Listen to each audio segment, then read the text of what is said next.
है, मारने पीटने की कोशिश कर रहे हैं। कितने लोग हैं आपने मेरे अलावा 10 लोग और हैं इसमें, टोटल 10 लोग हम लोग हैं जिन्होंने इसके खिलाफ कंप्लेंट करी हुई है। क्या कंप्लेंट करी और कब करी? कंप्लेंट जो है हमने 9 अक्टूबर 2024 को करी है। हम लोग से पहले जुलाई अगस्त से हम लगे हुए थे, अक्टूबर में जाके उसमें एफआईआर दर्ज हुई है। उसके बाद उसमें क्या कार्रवाई हुई है हमें नहीं पता है। वो जो है खुलेआम घूम रहा है। हम लोग जो है क्या नाम एसएसपी सर के वहाँ के चक्कर काट रहे हैं, सीओ ऑफिस के चक्कर काट रहे हैं, डीएम ऑफिस के चक्कर काट रहे हैं, ठीक है। इसके अलावा एसडीएम ऑफिस के चक्कर काट रहे, सब लोगों से मिलने की कोशिश करी, सीएम सर से भी मिलने की कोशिश करी, जो यहाँ के प्रदेश अध्यक्ष हैं उनसे भी मिलने की कोशिश करी हमने, उनसे हमारी मीटिंग नहीं हो पाई है। पर इसके अलावा बाकी सबसे मिल गए, कोई नहीं छूटा है। आप भी साथ में हैं? हाँ जी सर, मेरा नाम हीरा बल्लभ है। मैं एक पूर्व सैनिक हूँ और मैं सेना पे 28 साल नौकरी कर गया हूँ। सेना की रिटायरमेंट की कमाई से मैंने एक प्लॉट खरीदा था विजेंद्र सिंह रावत से, और मेरे और साथियों ने खरीदा।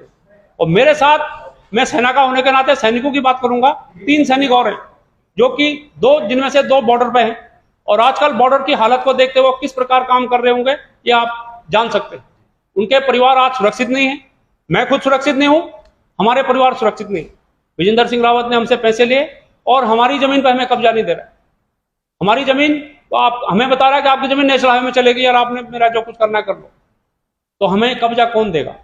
जिस वक्त आप लोगों ने जमीन खरीदी थी उस वक्त क्या उन्होंने कब्जा दिया था? हाँ जी सर, उस वक्त हमें कब्जा दिया था। अब वो लोकेशन पे जमीन नहीं? अभी वो लोकेशन पे जमीन है। अब वो विजेंद्र रावत उसको अपनी जमीन बताता है कि ये मेरी है, तुमने मेरे खिलाफ एफआईआर लिख दिया है, जमीन मेरी है, आप जाओ, आपकी जमीन नेशनल हाईवे में चलेगी। इसलिए क्योंकि आपने एफआईआर कर दिया, क्योंकि पहले नेशनल हाईवे ने बहुत लंबा चौड़ा इलाका मार्क किया था और उसमें खसरे नंबर गलत थे। जो मेरे साथी हैं उनके फिर भी अभी भी खसरे नंबर गलत हैं, उसमें मेरा तो खसरा नंबर मिल रहा है, जो इंडिविजुअल में हूँ मेरा 1840 मिल रहा है, उस पर तो उसका कब्जा है। अब वो मुझे भी भगाता है वहां से कि नहीं, आपका में नेशनल हाईवे में चले गई है, आपने मेरी एफआईआर की हुई है, मैं एफआईआर का मुकदमा झेलूंगा आपको कहीं जमीन नहीं दूंगा। अब आप लोग क्या चाहते हैं? सर, हम लोग अपनी जमीन पर कब्जा चाहते हैं, जिसकी हमारे पास विधिवत रजिस्ट्री और दाखिला खारिज है।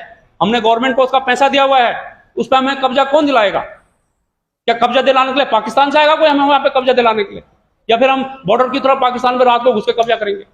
ये गवर्नमेंट ही तो हमको कब्जा देगी।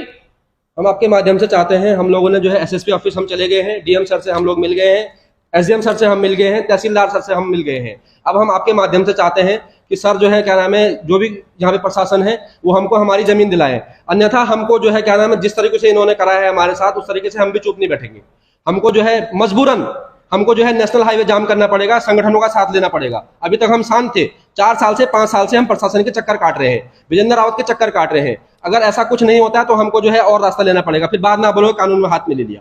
हमें मजबूरन या तो हम मरेंगे या तो आप हमारी जान ले लो, इच्छा मृत्यु का दे दो हमको, क्योंकि मैं हर महीने नहीं मर सकता हूँ। 17,000 रुपए की किस्त में भर रहा हूँ हर महीने, प्राइवेट जॉब करता हूँ मैं 3 दिन से ऑफिस नहीं गया हूँ इन लोगों के चक्कर में।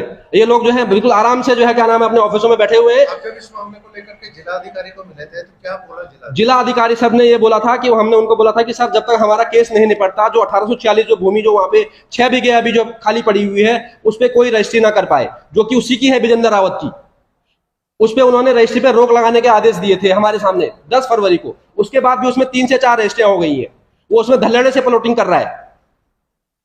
हम लोग वहां जा रहे हैं तो वो गुंडे भेज रहा है हमको मारने के लिए।